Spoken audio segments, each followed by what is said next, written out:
Hello, good morning, good evening, good night, good whatever. Happy Monday, Sunday, Tuesday, Wednesday, Thursday, whatever day it is, whatever moment it is that you click play on this recording. It is a pivotal moment, a life changing moment where things can turn around. So, hello and welcome. Welcome to Get the Pen. My name is Janine Folks, and I am your hostess with the mostest. I know that's corny, but anyway, today the topic is grief.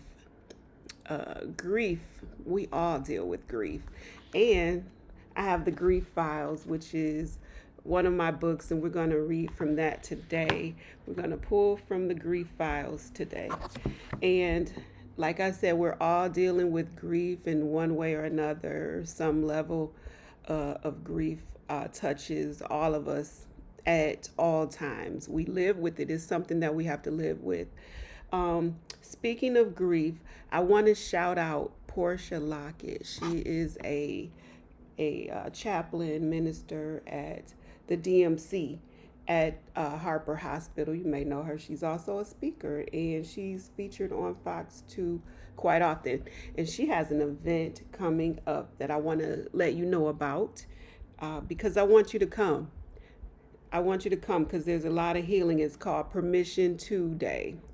I don't know if you can see this. It's Permission Today. That's what the flyer looks like. You can go on my social media page to read all the details about the flyer, and it talks about whether the event is going to be about empowerment and self-discovery on your grieving journal, giving yourself permission to grieve, permission to heal, permission to live and laugh, permission to love again, permission to move forward, and permission to celebrate. So it's all about healing for us. And I will have a book table with all of my books. I just placed a big order, all 14 books, limited amount of copies. So I want you to get there early. It's on July 13th at Wayne County Community College Northwest Campus on Outer Drive. I believe the address is actually 8200 West Outer, I think it's West Outer Drive. If you want to get more information, there is a website. I'm going to give you the letters for the website so you can go look it up and get all the details you need. Portia Lockett, Permission Today. You can go to www.azalbennettfoundation.org. Okay, so go to the website or go to my social media page and look at the flyer. Now, I met Portia. I've known of Portia for a long time, but we met because we were collaborating on a grief support group at Harper Hospital. As you may know, I am a hospice chaplain, and so I've been facilitating support groups, grief support groups, and counseling at end of life since 2006. So that's going on like it's almost 20 years, like 18 years, and that is like my second or third career. And it's very meaningful to me. And that's how I compiled this book, The GriefFiles, from a lot of my experiences in dealing with grief, both personally and professionally. Now, speaking of support groups, that's something that we have been working on. If you are grieving, find a support group and go. I always commend people who show up for grief support groups because that's one of the biggest challenges as a facilitator is getting people to come out. People have a hard time coming out. It is hard to show up and be vulnerable, to show your pain, to even express yourself. A lot of people struggle with that. So when people show up, I always acknowledge the courage that it took to make that move, to take that step, to even show up. So I'm encouraging you today to show up. Show up. You never know what you're going to get. You never know how your life may pivot, how you might be set free from some limiting beliefs, from some pain that you're carrying that you can be freed from. You never know. So show up and be receptive to healing, be receptive to help. And that's what most grief support groups offer and provide. And you can just show up and listen. You don't have to talk. You can get healed just by knowing that you're not alone, just by hearing other stories that resonate with you, so you won't feel alone and you will feel seen and you will feel heard and you will know, oh, it's not just me. I'm not crazy. Okay, you do that too, or you feel that way too. You think those thoughts too. So it takes away the loneliness you may feel as you grieve with the thoughts and feelings that you experience that you think you might be losing your mind, and then you come and you find out, I'm not losing my mind. This is normal. It's normal to feel this way. It's normal to do this.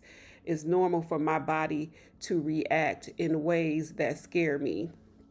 So we find out we're not alone and it's not just us. And that in itself can be so healing and so comforting.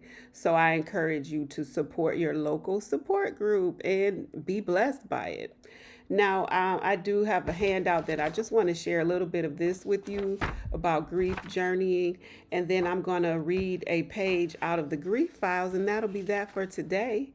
And again, thank you for taking a moment out of your day, a moment out of your life to come and listen and to be present with me. I do appreciate it. Grief journey. Healing. Okay, so we need to acknowledge our pain. Don't try to avoid sadness. It only prolongs the grieving process. Don't try to pretend you're okay. It's okay to not be okay. And I know you've heard that.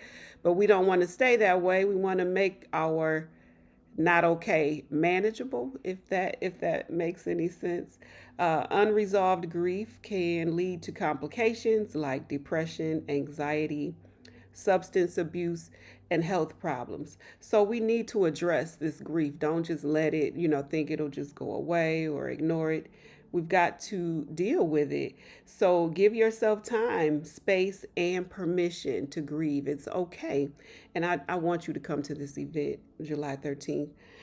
Express your feelings in a tangible way, like even writing it down, putting it in a journal. Cry. And you don't have to cry in front of everybody. You can go to a quiet place, go in the bathroom, close the door, cry, wipe your face, come back out and carry on. That is a cathartic release. And sometimes we need to do that, and that helps us heal. Crying helps us heal. It's not a sign of weakness. And I know a lot of people don't like to let that floodgate open. They think if they stop crying, they'll lose control. And maybe you will lose control. And that is not necessarily a bad thing. That is okay. Do not compare your grief to that of others. Accept that grief can trigger other emotions. Grief is emotional and physical. You will notice things going on in your body when you are grieving. And respect what your body is telling you. Talk about your thoughts and feelings. Get counseling, a trusted friend. If you need to release that, find you a good support system. We all need support. Remember, honor, and celebrate your loved one. Second, caring for yourself. Be sure to care for yourself because grieving is hard work. It's hard. Do things when the time is right. Prioritize your physical, emotional, and mental well-being. Eat a healthy diet with nourishing foods. I think you'd be amazed at how the wrong foods can make you feel worse. They deplete you of energy, make you feel sluggish, heavy, and tired. So be mindful of what you are putting in your body. And I won't say always, I'm now getting better at honoring my body with my food choices. Eating is a sacred practice because this is your body. This is where you have to exist while you're here in this realm. So we need it to be in good working order. Just like even with your car, you don't want to put bad gas in your car or let the oil all evaporate because your car is not going to run properly. Our bodies work the same way. So we have to take care of them and be careful of the substances that we feed ourselves because it's going to make a difference in how you react to your grief, how you manage your emotions and things like that. Exercise regularly because we got to get that heart pumping, get the blood flowing, and it oxygenates the rest of our body. All of that is important to our healing process and our overall well being. Maintain a normal routine as much as possible. Be gentle with yourself. Allow yourself to heal without judgment or self criticism. Be kind to yourself. Be kind to yourself. We're nice to other people. Sometimes we need to be nice to ourselves. And maybe you are. I'm sure you are. Put yourself first. Sometimes, most of the time. Healing requires a great deal of energy, so you have to take care of yourself and be mindful. Remember and celebrate the life of your loved one and incorporate gratitude into your grief. Grief is hard, but then you think about all the blessings of having had the time with that person, to have had that experience and all of the things you gleaned from them and that you can still carry and give to the world. That is something to be grateful for. Adopt mindfulness practices like deep breathing and meditation. And that's a whole nother episode.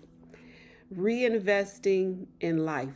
Sometimes after a major loss, you feel so empty. You don't feel like you have anything to reinvest, but you do. You have you. Are you breathing? You got breath. You've got something to reinvest. So we've got to reinvest in life. And how do we do that? We do that by doing things that bring you joy. What makes you happy? Do that. Enjoy a hobby. Swimming, roller skating for me, walking, tennis, pickleball. Learn something new, even something you may not know how to do, baking, but be careful with that. Cooking, trying new recipes. There's so much gardening. Buy some new plants. Study horticulture. Spend quality time with people who bring you joy. Do something meaningful. Create a legacy. Treat yourself within reason, of course, but do nice things for yourself. Do something impactful. Set new personal goals. This is a good time to set new goals for yourself. Try something new. Visit a place that you've never been. Join a travel group or something, or a book club. Forge new bonds by making new friends, or be more intentional about spending time with your current friends, like breakfast dates, brunch dates, healthy ones, or group yoga. Me and some of my friends, we spent a Sunday doing yoga and it was so wonderful. Then we went to breakfast afterwards. Stay curious, enroll in a class to learn something new, buy a book, listen to podcasts that discuss topics that interest you. Decide what is the next phase of your life, what it's going to look like, what's next for me. And that's what I ask caregivers a lot, because they've spent so much time being a caregiver. It took up so much space in their lives that when those responsibilities are no longer there, once that person passes, they've got this big space of something they don't know what they're going to fill it with. So think about the next thing that you're going to do. So now I'm going to have all this time on my hands, or maybe you don't have that much time on your hands, and maybe you have to carve out the time to do something new that will change your life, that will change the chemistry of your life, that will change the energy of your life for the better. If you need to seek help, join a grief group where people understand what you're struggling with. Because sometimes everybody can't handle your grief. Everybody can't hear it. They don't know what to do with it. So sometimes we have to go outside of our circle to get the support that we need. And that is okay. The GriefFiles. And this is available on Amazon. Highly recommended. I do sell a lot of these. It's pretty simple. It's simple, but I think it's relatable, and I think it is helpful. These writings came from some of the Telegram articles that I wrote over the years between 2001 and 2016. I wrote many articles about some of my end of life and grief experiences that I had as a hospice chaplain. So and even my personal experiences with grief, and I captured them and wrote them down, and I hope that these writings help you. There are many of them. It makes it hard for me to pick one, so I just kind of open to the middle uh, to select one to share. But I encourage you to read them all. This one is called You Matter. You matter. Okay? You matter. Every time someone dies, I reflect. I hope I never get desensitized to loss. And sometimes when you experience loss after loss after loss, you don't want to get desensitized to where it's just a normal, not a big deal, because it is a big deal. Every loss is a big deal. Every loss is significant. Every loss changes the makeup of our lives. So they all matter, and you matter. When I learned that I lost a classmate, another classmate, a few years ago, I started thinking about her as a high school student and how she was and how hard she worked. And back then, none of us knew or wondered if we would die young or at all. We were just getting started. I mean, when you're living life, you're not necessarily thinking about this is going to end or that I'm going to die young. No, we all want to live a long life. Now, as I approach the age where it's becoming commonplace to lose classmates, I realize that we're never ready and none of us know our day.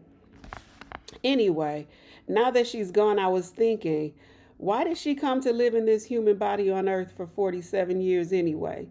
Now that she's gone, what's left except the heartache of her absence? But then I thought, she left us with memories that remain as evidence that she existed. Then I thought about the years she worked and how that work continues to bless life in ways we may never know. Her life bore fruit, and even though she's gone, her fruit will keep producing more and more fruit. And this makes her essence live on. This is her legacy. And just when you think your life is in vain, stop. Everything you do and have done matters, okay? It will continue to matter. The earth is different because of your existence. No matter how long you dwell here, you've contributed on some level. The fact that your molecular DNA occupied space here, the world is different. You matter. So the loss of my classmate made me realize how grateful I am that her presence graced the earth. And I thank God for her each and every day. And I thank God for each and every one of you because you matter in my life. The fact that you're listening to me right now affects my life and my life affects yours. And these words are affecting you because as you hear it, you are taking it in. You're processing it. And it's affecting the way you think and in the way you see the world. Just like when you say things and do things, it affects the world. And I want you to know that your life means something. It means a lot. Also, I know that these words and your existence are profoundly meaningful to me. And like I said, there are more writings. They vary, but I want you to experience them all. I want you to read them all. So give yourself permission to grieve and make no apology. It's for a season because there is a time and place for everything. And one little note before I wrap up. Grief is it's strange and hard to figure out. It's real and it affects us in different ways. It affects our demeanor and our behavior. And they say grief is the price we pay for love, and there's no way around it. Healer of hearts, remember me. That's my prayers. Healer of hearts, remember us, remember you, remember me as we heal and as we go forward, as we continue to live this life. I just pray that you will make it count, that you will go for it. I remember when if they brought it back on Channel 4, go for it. I'm going to say go for it. Whatever it is in your heart to do, go for it. Do it. Do it. do it. Take a chance. I mean, research, study, prepare, and follow your dreams. Do your dreams because you matter. What you do matters. What you say matters. So just be mindful of all of it. Be mindful. Be positive. Be pleasant. Be love. I think I said that last time. Be love. And when you are love and when you walk in love, things just happen for you. Doors just open up for you. When you are aware of the love in you, it changes everything. It changes everything about you, how you interact with people, how you deal with people, and doors will open for you. When you take a step, there was a song I sang as a child in the choir. If I take one step, he will do the rest. So I'm encouraging you to take that step, even the step that people take to show up for a grief support group. He will do the rest. When you take that step to go ahead and register your business name, he will do the rest. We do that one thing that activates our faith, that changes the energy and creates momentum for you to just run and go. But you got to make that step. You got to open the floodgates, right? You got to do something that activates that reaction and that energy that's ready to flow in your life. But as long as you're guarded, you got that wall up and you're afraid, and that fear is consuming you because you don't have all the answers yet. You don't know, and you're reluctant, you're scared, and you don't want to get yourself caught up in something that you can't handle. Be brave, take that step, and let that wisdom come to you. Think about Solomon who asked for wisdom. When you ask God for wisdom and guidance, what does that scripture say? Acknowledge him in all your ways and he will direct your paths. Stand on that. Believe that if you acknowledge him, that your paths will be directed. And even if you mess up, even if you make a wrong turn or a wrong decision, that he can correct it and reroute you, just like your GPS reroutes you when you make a wrong turn. That's what God wants to do for you. So you can't go wrong. Just be mindful. And when you do things out of love, it creates space for grace for you, that there will be grace, that God will intervene on your behalf because you were moving with a spirit of love. And that just creates so much grace for us. And we need grace because all of our intelligence isn't going to do it for us. All of our knowledge, all of our friends, all of our resources mean nothing if we don't have grace to go along with it. So we need that grace and that goodness and mercy that follows you all the days of your life. Stand on that. Stand on it and walk and act like that grace and mercy, goodness and mercy is right there with you. It's with you all the days of your life. And you will dwell in the house of the Lord forever. So you are in a good space. It is a great time to be alive. It's an exciting time to be alive. I don't care what's on the news. I don't care about the crazy stories and you see odd behaviors in other people. But as for you, focus on your well-being in your bubble. And it's not that we don't care about what's going on outside of our bubble. We do care, but we can't fix all of that. All we can do is work on ourselves and do what we need to do. And we can't let that outside interference detract us or deter us from being focused. Focus is a powerful thing. So we need to be focused on what we are assigned to do. And the world will take care of itself, but we have to take care of ourselves and our destiny and our assignment. We've got to stay focused on that. So do that and keep being loved, keep learning, keep researching, keep studying. And next week, I think I'm going to delve into Rink Ready. I want to talk about that. I think that's going to be next week's book. But yeah, we got a lot to cover and I can't do everything in one day. So that's why you got to come back and see what we talk about next week and the week after that. And who knows, I might even increase the frequency, but we're going to just stick with the weekly and we'll see what we come up with next week, what we talk about. So I look forward to our time together in the future. And thank you again for being here. I appreciate you. Peace and blessings as you go out into the world and be love and just sprinkle love everywhere. Bless all the people. Thank you and have a wonderful day.